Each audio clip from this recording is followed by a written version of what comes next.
welcome to episode 188 of the CRICKETher Weekly. We're in London this week at my parents' house. It's been my dad's 85th birthday, so we don't have a green screen today, but we're standing in front of my mum's beautiful garden. And yeah, it's been a bit of a London-centric weekend because on Friday we were up at the Oval alongside the Men's County Championship trophy, recently won by Surrey.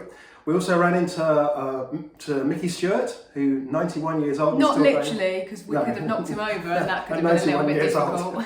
91 years old and still going strong. I told my dad we'd seen him. My dad was like, oh yes, I remember him. I watched him play football for Hendon back in the day. So my dad used to watch him when he was one of those that played football in the winter and cricket in the summer back in the day. So my dad used to watch him play at Hendon back in the day, but he came on a few anecdotes. He was great fun. In terms of women's cricket, well, who did we run into? We ran into a few different people, but let's start with the chair of the Independent Commission for Equity in Cricket, Cindy Butts. Now, Raf had a chance to have a good old chinwag with her. She actually gave you a copy of her report, didn't she? She had that, and she gave you that, a hard copy of the report. What did you talk about, Raf? Yeah, the hard copy is pretty chunky, let me just say that first of all. No, it was really great to have her at the awards lunch.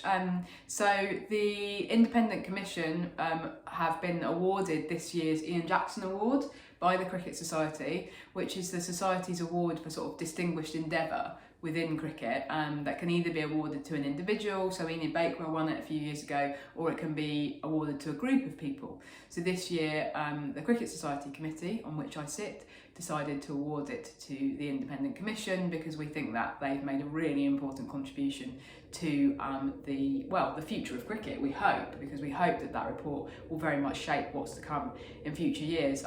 So it was really wonderful to be able to meet Cindy and to thank her in person for all of the efforts of her and her committee in producing that award. I was really struck by something that she said, which was very much accords with what she said when the report was released, which is that actually, maybe some people reading it, this won't chime with their experience, but the really important thing that they did in that report and that she keeps emphasising is it's the kind of comprehensive nature of it and the amount of people they spoke to, surveyed, took evidence from. It's very comprehensive, and the report, you can't escape from the fact that the report is evidence-based. It isn't speculative, it isn't making suggestions based on a few individuals. It's very comprehensive and it takes into account a huge amount of evidence that the Commission heard directly from people who have unfortunately experienced discrimination in the game. And she does speak so very powerfully about that, so it was wonderful to have her at the Cricket Society lunch. Sid, you were also able to go and fanboy Cindy Butts a little bit, weren't you? Yeah, I went up to her and I kind of shook her hand and told her I was a huge fan of her work. She was slightly taken aback by that. She was quite expecting someone to come up with that kind of response to her. I thought what she said was really interesting was that I said to her about what we'd been expecting from the report. I said, when the report was, just about to be released, we'd sat down and talked about it. We'd figured, that they would probably pull quite a few punches and that they'd probably realise that, they could only push so far, and that, for instance, on the players' salaries, that they almost certainly, we thought, weren't going to say that salaries should be equal because, that was clearly a bridge too far, and, we didn't think that was a possibility. So I put it to her and I said, and I was very surprised to see that you did, end up, saying that all the salaries should be equal and things like that. And what she said to me was, she said that when I sat down with the commissioners the very first time that we met, I told them that we have to be ambitious. We have to push the game of cricket as far as it can be pushed. And I thought that was really interesting because we talk a lot amongst ourselves about this, what we call the Overton window of kind of possibilities in cricket. That we push quite hard on some issues because, we know that if we push hard, we're not really moving where we're going to get to necessarily as far as we're pushing. But, the median point, if we say that all salaries should be equal, then it kind of pushes the ECB towards increasing those salaries, even if ultimately they don't reach that equality point. So she really pushed her commissioners to, she said this was the one chance they get. She explicitly said that as well. She said, she told them, you're not going to get to do this again. This is your one chance to contribute. And she said at the end, summing up, she spoke briefly to the room, and she said, to everyone in cricket, if cricket wants to be the equal game that we say that we want it to be, if it wants to be the most equal game in the country, then these are the things that it's got to do. And she was like, it's over to cricket now, right? Because their work is pretty much done, isn't it, Raf? Yeah, absolutely, yeah. And that's what she said, isn't it? Yeah. Okay. So and let's talk about a couple of the other awards that were also absolutely presented, yes, because there are a couple of women-specific awards. The Ian Jackson Award is obviously for overall endeavour, but there are a couple of women-specific awards that were presented at the lunch. The first of which is our Charlotte Edwards Award, which we were awarding for the third time, which is for the best under-16 women cricketer in the country for the last year. So it's the best schoolgirl cricketer, and previous winners of this, the two previous winners, you may have heard of. So Davina Perrin won it last year. Yeah. We've seen her playing in the 100 now, and playing as a regular for Warwickshire, I want to say. Sparks. Dear, oh dear, what century am I living in, Raf? And the previous winner to that was a certain Alice Capsey, who's hit another few runs in the WBBL this morning. She got a 50 2 games ago, and then the last game, Melbourne Stars actually won a game. In fact, it's the second game they've won, so it's a little bit unfair. But she got 30 odd off 25 balls, so another good contribution. Anyway, for her. the winner this year was Amu Surenkumar from the Sunrisers, who is an extremely talented young lady, who actually made her senior debut for Sunrisers in July, in that famous victory for the Sunrisers against the Vipers in the Rachel Hayhoe Flint Trophy. We don't talk about that, right? Oh, sorry about that. Anyway, so she hit 25 and took a couple of wickets in that game. So what a brilliant one to make your debut in. I remember a couple of years ago we were at a Sunrisers Stars game at Beckenham, and we ran into Warren Carr, who's actually Amara Carr's father, and used to coach the Devon County team back in the day, and is now working with Sunrisers in their pathway. And I remember him saying to us, he said, "Oh, Sid and Raf, I've got this lass. She's only like 13 years old, but she's going to be so good." And it was her. So that's coming to fruition, and we think that there's going to be a lot more to see from her. And is an England cap going to be in her future? Well, certainly a lot of people think so. Yeah, we'll have to see, because she is only 16 at the moment. But yeah, that's always a really nice one to award, because it's kind of an up and coming generation. But speaking of up and coming, we also do have a Cricket Society Award for Most Promising Young Female Cricketer. Now, despite the fact that the word young is in there, the age criteria is not officially defined for this one. But if you look at the past winners of it, then basically the entire of the current England women's team almost are past winners of this award. So it's quite an exciting one. And this year, the committee chose to be awarded that Grace Scrivens. So it was a double win for the Sunrisers. I would say unprecedented double win for the Sunrisers. However, we know that Grace Scrivens took over the captaincy at the back end of the season, and they had 2 double wins, or 4 wins, to wrap up the season. So unfortunately she couldn't be there to receive it. But we had Danny Warren there, who was able to say a few words about Grace Scrivens and how wonderful she is. And anyone who's a regular viewer or listener to our podcast will know exactly your opinion of Grace Scrivens, Sid. I thought what Danny Warren had to say was really interesting. She collected the award on Grace's behalf, and she said a few words. What did she have to say? Well, it was interesting that she said that she admitted right up front that Grace isn't the most kind of naturally gifted cricketer, in the Sunrisers setup. She's somebody that, Danny said, works really hard. So she works incredibly hard on her game. She's always the first one, to arrive in the morning to start doing her drills. She's always the last one to leave the gym in the evening. She's always thinking about cricket. She's got, a brain the size of a planet. We all know that. But it's all about the hard work for her. And so I just thought that was really interesting, that she's one of those who works hard, and I'm sure will continue to work hard at her game. And that's how she's going to improve. Because, there's still definitely steps to go. She's not kind of where Alice Capsey is at this stage, but we think that, the reason that she's got this award is because, that enormous potential to do better. And also as recognition for what she did, particularly in the Under-19 World Cup, in terms of leading England to that final where they kind of just missed out on winning that. It has to be said, a much more experienced Indian team, with a couple of players in there that played full matches for India. So, it was just fantastic to be able to, give her that award. Right. Lovely. Well, yeah, it was a really nice day.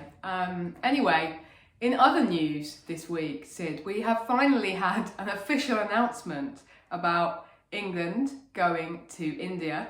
They're going to be playing 3 T20s followed by a 4-day test in Mumbai. Now, we've kind of known that this was going to happen for quite a long time, but have been waiting on the official announcement, and it's a bit of an odd one and a little bit frustrating, because the way that it seems to have happened is that CRICKETher have forced the ECB and the BCCI's hand a little bit by actually effectively scooping them this week and writing a piece and publishing a piece that says, by the way, this is happening. And what do you know, 48 hours later, we get an official press release that says, yes, this is happening. So well done, CRICKETher, I guess, for actually stirring the BCCI from their sleep and actually forcing them to officially confirm that this is happening. So it's a very interesting one, because I think there are a couple of interesting aspects to this. So the first one for me is that they're actually not playing any ODIs. Now they don't have to, because there's no requirement to in the ICC kind of championship schedule, which is the sorts of qualification thing for the World Cup. So there's no requirement for them to. Yeah, England have already played their matches against India. Exactly, and didn't do particularly well. But anyway, we move on. But it's interesting because they're obviously focusing on prep for the World Cup, the T20 World Cup, which is in a year's time, almost exactly in a year's time. And that's going to be in Bangladesh, so you'd think reasonably similar conditions to the conditions they're likely to face in India. But what's happening the year after that, or well, a few months after that, is actually a 50-over World Cup in India. So you'd think that actually the opportunity to go to India this distance from the 50-over World Cup and play some 50-over cricket is an opportunity not to be squandered. So I don't quite understand that decision. I wonder whether, is that the reason for the delay? Were they trying to squish in some ODIs that the ECB wanted, and the BCCI have sort of said, oh no, we can't actually do that, and there's been a bit of back and forth about that. But it just seems like a bit of a strange decision. I understand that you want to play T20s because we've got that World Cup, but we have also got a 50-over World Cup in the not too distant future in that country, and England don't tour India that often. Yeah, I mean, it is a very tight schedule for India, isn't it? Because, of course, as soon as India finish playing England, then Australia step off the plane and they're going to be playing another test. Now, Raf, I was wondering about this. When was the last time a team played what we'd call back-to-back tests? I mean, I know in the men's game, back-to-back means 1-2 days after the other, but this has got to be a long time since anyone's played 2 tests, in quite such... 2 tests in the same calendar month. I can tell you exactly when this was, because I looked it up, and it was... you asked me this earlier, and I said I think it's this, and I looked it up, and it is this. So, kudos me. It was August 2006, and it was England v India. It was in England, of course, and so that's the last time, and that's actually the last multi-test series that we've ever had in women's cricket. So that was the reason for there being 2 test matches so close together. So this is obviously not a multi-test series. This is 2 tests, pretty much back-to-back, as you say, against 2 different countries. So that's interesting. So India are getting in their test practice. Other BCCI are about to propose a women's test championship because they're going to be the people with the most practice. I don't know, but Australia have managed to fit in 3 ODIs. So they're playing basically an Ashes series by format in India. They're playing a multi-format series whereby the test, 3 ODIs and 3 T20s will all count for points, which is really exciting. And a great format, and we've talked previously about how other nations should be adopting that women's Ashes format because it makes sense, and it gives the test a little bit more context and a little bit of additional meaning and everything like that. But Australia will be playing those ODIs, so they will be getting that prep in India. And out of the 2 teams, in terms of England versus Australia, who needs that prep more? Anyway, now the other interesting thing about just to revert back to the England v India series for a minute, Sid, is that actually alongside those full England v India games, there's also going to be some A-team matches going on. Now, in terms of the schedule, the A-team games are being played first. So they're being played at the back end of November and early December, and then a few days after that, we're launching into the full England v India schedule. Yeah, and what I really hope here is that England are in a position to be able to send a proper A side to these games. That's what I'm hoping. So I hope it's not going to be just used as warm-up practice for perhaps the players that didn't play in WBBL, and I hope that we're going to see a proper A team. And the really interesting question for me is who captains that A team. Obviously, last summer the A team played some games against Australia, and we saw Grace Scrivens make a kind of Englandish captaincy debut, because of course these are not internationals, bear in mind, they are A games, despite the fact they seem to be being referred to as T20Is. It's like... I think you mean IC20s in the official press release, but either way, it's wrong. Yes. So Grace Scrivens captained the one-day games, but she didn't captain the T20 games. Lauren Winfield captained in those ones and did a brilliant job by all accounts. But I would really like to see England play a proper A team, so in other words, not just give a load of warm-up to players that perhaps haven't played such a big part in the Big Bash. And I would like to see, you ready for the bingo moment? Grace Scrivens, I'd like to see her captain those games. Is Grace Scrivens in the top 11 T20 players in England? No. Is Grace Scrivens in the next 11? Is she in the top 22 T20 players in England? Honestly, I'm coming from her biggest fan, probably not. But should she be captaining these games in terms of the England captaincy kind of succession? Yeah, absolutely, she should be. I suspect, unfortunately, that because of the way the schedule is, that actually those England A games are going to be packed with people who whose place in the main England team is not necessarily secure. So, the likes of perhaps your Maya Bouchers or whoever. Actually, she can't be in it because she's going to be playing in WBBL. So that's going to impact on who gets to play in those A games. But it feels to me like that England or the ECB may use those A matches actually as a kind of acclimatisation games for anyone. Kate Cross is one of the obvious acclimatisation games for anyone who hasn't been in WBBL, and actually they want to be warmed up a little bit before those main games.